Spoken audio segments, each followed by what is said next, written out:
टूटे हुए जनाधार और खत्म होती हुई पार्टी को बचाने के लिए बसपा सुप्रीमो मायावती ने अब बड़ा फैसला लिया है। लंबे समय बाद विधानसभा के उपचुनाव में बसपा सुप्रीमो मायावती दो हाथ करती हुई नजर आएंगी। मायावती ने ऐलान कर दिया है कि इस बार 10 सीटों के लिए होने वाले उपचुनाव में बीएसपी शिरकत करने जा रही है। 2 सीटों के लिए तो अपने 2 प्रत्याशियों के नामों का चयन भी किया जा चुका है। हालांकि अभी तक इसकी आधिकारिक घोषणा नहीं हुई है, लेकिन बसपा की तरफ से सभी पदाधिकारियों को फील्ड में जुटने का निर्देश दे दिया गया है। चुनाव की तैयारियों को युद्ध स्तर पर जुट जाने का निर्देश बसपा सुप्रीमो मायावती की तरफ से दिया गया है। अब इसे मजबूरी कहें या फिर सियासत बचाने की जद्दोजहद, लेकिन मायावती ने अपनी लाइन बदलने का फैसला कर लिया है।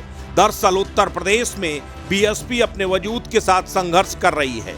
विधानसभा में सिर्फ एक विधायक, लोकसभा में सुपड़ा साफ होने के बाद उत्तर प्रदेश में बीएसपी की राजनीति की ताकत क्या है? बसपा सुप्रीमो मायावती को कभी उत्तर प्रदेश में तूती बोला करती थी। यूपी की 4 बार मुख्यमंत्री रह चुकी मायावती की पार्टी अब पूरी तरह सिमट चुकी है। लोकसभा चुनाव में पार्टी का खाता तक नहीं खुला और यूपी के चुनाव में बीएसपी के पास सिर्फ एक ही विधायक है, वो भी अपने दम पर। पार्टी से नई पीढ़ी को जोड़ने के लिए मायावती अपने भतीजे आकाश आनंद को एक बार फिर राजनीति में वापस लेकर आई हैं। यही वजह है कि उपचुनाव के जरिए मायावती खत्म होती जा रही बीएसपी में कुछ जान फूंकना चाहती हैं। सबसे बड़ी बात यह है कि पश्चिम से लेकर पूर्व तक 10 विधानसभा सीटों पर उपचुनाव होने हैं। ऐसे में मायावती अब इन सीटों पर किस्मत आजमाकर खुद को जिंदा रखने की कोशिश कर रही हैं। लेकिन दरअसल मायावती की ये राह कहीं से भी आसान नहीं है।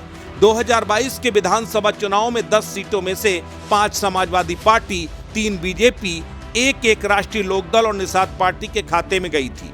बहुजन समाज पार्टी को यहां एक भी सीट हासिल नहीं हुई थी। अब तक हुए विधानसभा चुनाव में इन 10 सीटों में से 2 से 3 सीटों पर ही बहुजन समाज पार्टी जीतने में सफल रही है। 2012 के बाद से पार्टी की स्थिति लगातार खराब रही है।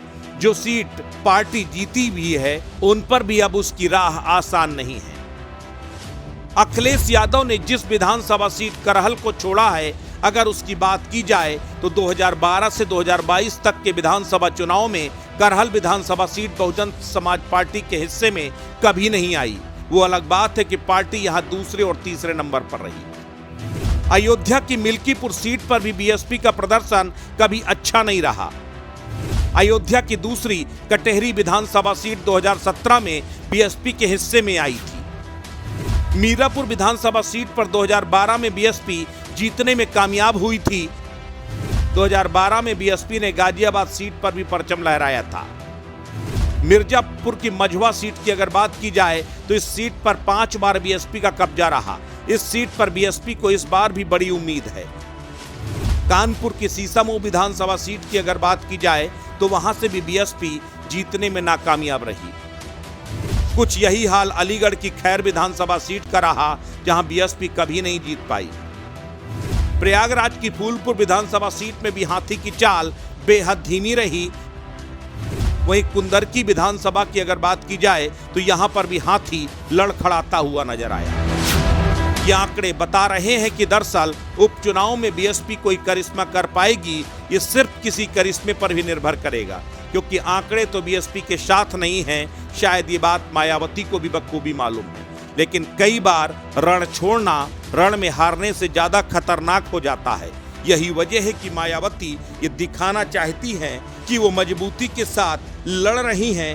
जीत और हार जनता पर निर्भर करेगी। अस्तित्व न्यूज के लिए ब्यूरो रिपोर्ट।